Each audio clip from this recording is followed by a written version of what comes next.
City vision ప్రేక్షకులకి నమస్కారం. అష్టాదశ శక్తిపీఠాలు ఎలా ఏర్పడ్డాయి, ఆ శక్తి స్వరూపిణి ఏ ప్రదేశాల్లో కొలువై భక్తులని కాపాడుతూ ఉంది, ఆ విశేషాలను తెలుసుకుందాం. ఈ చరాచర సృష్టికి మూల కారణమైన పరాశక్తి మహిమలు సామాన్యులకు అర్థం కావు.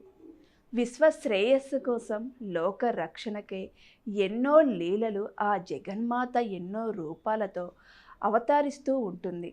మన భాగ్యం వలన శక్తిగా, దుర్గగా, పార్వతిగా అభివర్ణించబడి ప్రతినిత్యం అర్చింపబడే దేవత. పరమశివునికి ఇల్లాలు ఆ పరదేవత. భవాని, అంబిక, లలిత, అమ్మ, దాక్షాయణి, కాత్యాయని, గౌరీ, భైరవి, అపర్ణ, కాళి, శ్యామ, ఉమ, మాణిక్యాంబ వంటి ఎన్నో పేర్లతో కొలువబడుతుంది. అష్టాదశ శక్తిపీఠాలలో వివిధ రూపాలతో దర్శనమిస్తూ భక్తులకు కొంగు బంగారమై అలరారుతుంది జగన్మాత. అష్టాదశ శక్తిపీఠాలు అత్యంత ప్రాముఖ్యత కలిగిన పావనధామాలు.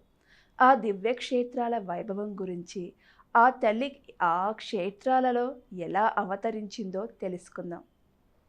లంకాయం శాంకరీదేవి, కామాక్షి కాంచీపురే, ప్రద్యుమ్నే శృంఖలాదేవి, చాముండ క్రౌంచ పట్టణే, అలంపురే జోగులాంబ, శ్రీశైలే భ్రమరాంబిక, కొల్హాపురి మహాలక్ష్మి, మాహుర్యే ఏకవీర్యక, ఉజ్జయిన్యం మహాకాళి, పీఠిక పురుహుతిక, ఓఢ్యానే గిరిజాదేవి, మాణిక్య దక్షవాటికే, హరిక్షేత్రే కామరూప, ప్రయాగే మాధవేశ్వరి, జ్వాలాయం వైష్ణవీదేవి, గయా మాంగళ్య గౌరిక, వారణాస్యం విశాలాక్షి, కాశ్మీరేతు సరస్వతి.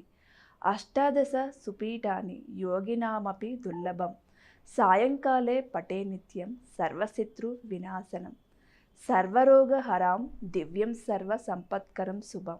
అమ్మవారి క్షేత్ర వైభవాన్ని వివరించే ఈ స్తోత్రంలో ఆ క్షేత్రాల దర్శనం యోగులకు కూడా దుర్లభమైనదట. ఆ భాగ్యాన్ని జగన్మాత మనకు ప్రసాదించింది. ప్రదోష కాలంలో ఈ స్తోత్రం వింటే శత్రువులు నశిస్తారట. భయంకరమైన విషరోగాలు నశించి సర్వ శుభాలు సంపదలు కలుగుతాయని చెప్పబడింది. శంకరి శ్రీలంకలో ఈ మందిరం ఎక్కడుందో స్పష్టమైన ఆధారాలు లేవు, కానీ తూర్పు తీరంలో ట్రిన్కోమలిలో ఉండవచ్చును. 17వ శతాబ్దంలో పోర్చుగీసు వారి ఫిరంగుల వల్ల ఈ మందిరం నాశనమైందన్నారు. ప్రస్తుతం ఆ ప్రదేశంలో ఒక స్తంభం మాత్రం ఉంది. దగ్గరలో త్రికోణేశ్వర స్వామి అని పిలువబడే శివుని మందిరం ఉంది. ఆ మందిరం పక్కనే ఒక దేవీ మందిరం కూడా ఉంది. ట్రోన్కిమలి నగరంలో కాళీ మందిరం ప్రసిద్ధమైనది. కామాక్షి కాంచీపురం తమిళనాడు మద్రాసు నగరానికి 70 కిలోమీటర్ల దూరంలో ఉంది. శృంఖల ప్రద్యుమ్న నగరం పశ్చిమ బెంగాల్, ఇది కలకత్తాకి 80 కిలోమీటర్ల దూరంలో ఉంది. కానీ ఇప్పుడు అక్కడ కూడా ఏ విధమైన మందిరం గుర్తులు లేవు. ఇది కలకత్తాకు 135 కిలోమీటర్ల దూరంలోని గంగాసాగర్ కూడా ఒక శక్తిపీఠంగా పరిగణింపబడుతున్నది. చాముండి క్రౌంచ పట్టణము మైసూరు, కర్ణాటక. ఇక్కడ అమ్మవారు చాముండేశ్వరి దేవిగా పిలువబడుతుంది. జోగులాంబ అలంపూర్, తెలంగాణ. కర్నూలు నుండి 27 కిలోమీటర్ల దూరంలో తుంగభద్ర, కృష్ణా నదులు కలిసే స్థలంలో ఉంది. భ్రమరాంబిక శ్రీశైలం, ఆంధ్రప్రదేశ్. కృష్ణానది తీరాన అమ్మవారు మల్లికార్జున స్వామి సమేతులై ఉంది. శ్రీశైలం 12 జ్యోతిర్లింగాలలో కూడా ఒకటి. మహాలక్ష్మి కొల్హాపూర్, మహారాష్ట్ర. ఆలయంలో ప్రధాన దేవత విగ్రహం స్వచ్ఛమైన మనిషిలతో చేయబడింది. అమ్మవారి తలపైన 5 తలల శేషుని ఛత్రం ఉంటుంది. ప్రతి సంవత్సరం 3 సార్లు అమ్మవారి పాదాలపై సూర్యరశ్మి పడుతుంది. ఏకవీరిక మాహుర్యం లేదా మహాల్, నాందేడ్ జిల్లా, మహారాష్ట్ర. ఇక్కడి అమ్మవారి రేణుకామాతగా కొలుస్తారు. షిరిడి నుండి ఈ మాతను దర్శించుకొనవచ్చు. మహాకాళి ఉజ్జయిని, మధ్యప్రదేశ్. ఇదే ఒకప్పుడు అవంతి నగరం అనబడేది. ఇది క్షిప్రా నది తీరాన ఉంది. మహాకవి కాళిదాసుకు విద్యను ప్రసాదించిన అమ్మవారు ఈ మహాకాళియే. పురుహుతిక, పీఠిక లేదా పిఠాపురం, ఆంధ్రప్రదేశ్ కుక్కుటేశ్వర స్వామి సమేతే దర్శనమిస్తుంది అమ్మవారు. గిరిజ, ఓడియా జుజ్పూర్ నుండి 20 కిలోమీటర్లు ఒడిశా వైతరణి నది తీరాన ఉంది. మాణిక్యాంబ, దక్షవాటిక లేదా ద్రాక్షారామం, ఆంధ్రప్రదేశ్ కాకినాడ నుండి 20 కిలోమీటర్ల దూరంలో. కామరూప, హరిక్షేత్రం గౌహతి నుండి 18 కిలోమీటర్లు అసోం బ్రహ్మపుత్ర నది తీరంలో ఈ క్షేత్రం ఉంది. ఇక్కడ ప్రతి సంవత్సరం ఆషాఢ మాసంలో అంబవాచి ఉత్సవం జరుగుతుంది. మాధవేశ్వరి, ప్రయాగ అంటే అలహాబాదు, ఉత్తరప్రదేశ్ త్రివేణి సంగమం సమీపంలో ఈ అమ్మవారిని ఆలోపిదేవి అని కూడా పిలుస్తారు. వైష్ణవి, జ్వాలాక్షేత్రం, కాంగ్రా వద్ద హిమాచల్ ప్రదేశ్. ఇక్కడ అమ్మవారి విగ్రహం ఉండదు. 7 జ్వాలలు పురాతన కాలం నుండి వెలుగుతున్నాయి. మంగళగౌరి, గయా, బీహారు, పాట్నా నుండి 74 కిలోమీటర్లు. విశాలాక్షి, వారణాసి, ఉత్తరప్రదేశ్లోని విశాలాక్షిగా పూజలు అందుకుంటుంది. సరస్వతి, జమ్మూ కాశ్మీరు, అమ్మవారిని క్షీర్ భవానీ అని కూడా అంటారు.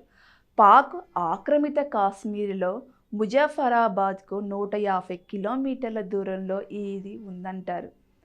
బ్రహ్మదేవుడు విశ్వసృష్టి సహకారము కోసం శక్తి శివుల యజ్ఞము చేశాడు. శక్తి శివుడు నుండి వేరుపడి సతీదేవిగా ఉద్భవించి విశ్వసృష్టిలో బ్రహ్మకు సహాయము చేసినది. బ్రహ్మ మరల సతిని శివునికి వెనుకకు తిరిగి ఇచ్చుటకు నిర్ణయించుకున్నారు. బ్రహ్మకుమారుడు దక్షుడు సతిని తన కుమార్తెగా పొందుటకు అనేక యజ్ఞములు చేశాడు.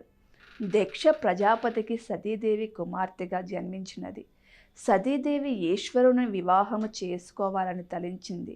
దానికి దక్షుడు ప్రాథమికముగా అంగీకరించకపోయిన చివరగా సతిని శివునికి ఇచ్చి వివాహము చేయుటకు అంగీకరించాడు.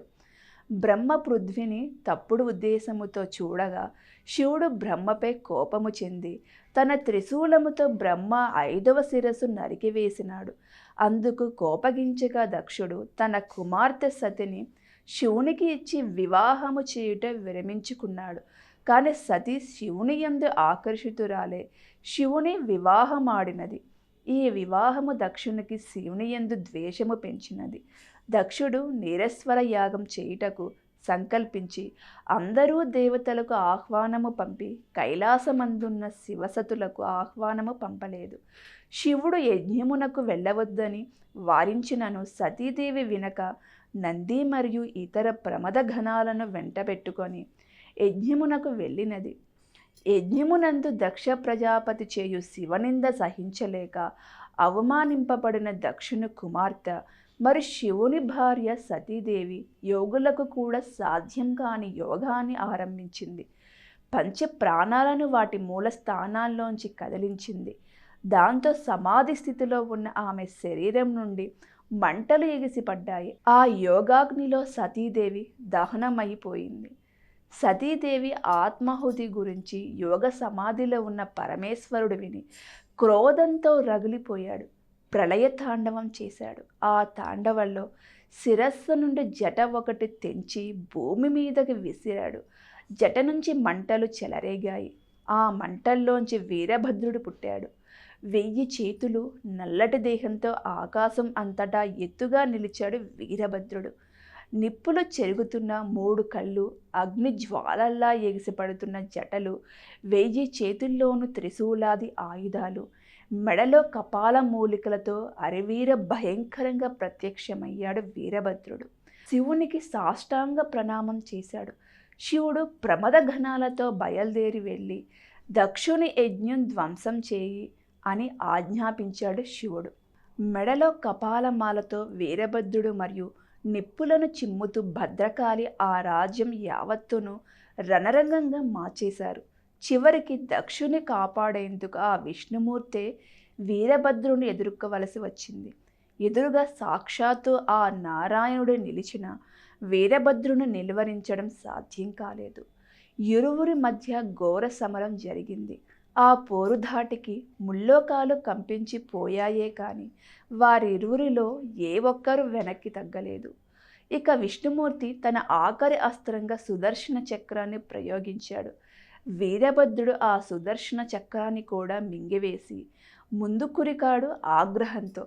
ప్రళయకారునిలా విజృంభిస్తున్న వీరభద్రును నిలువరింపచేయడం ఎవరి తరము కాదని తెలియపోవటంతో ముక్కోటి దేవతలు తప్పుకున్నారు.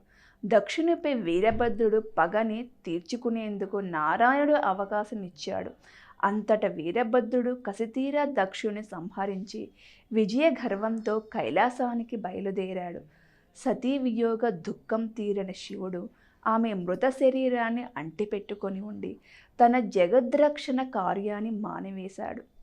దేవతల ప్రార్థనలు మన్నించి విష్ణువు సుదర్శన చక్రంతో ఆ దేహాన్ని ఖండాలుగా చేసి శివుడికి కర్తవ్యోన్ముఖుని చేశాడు.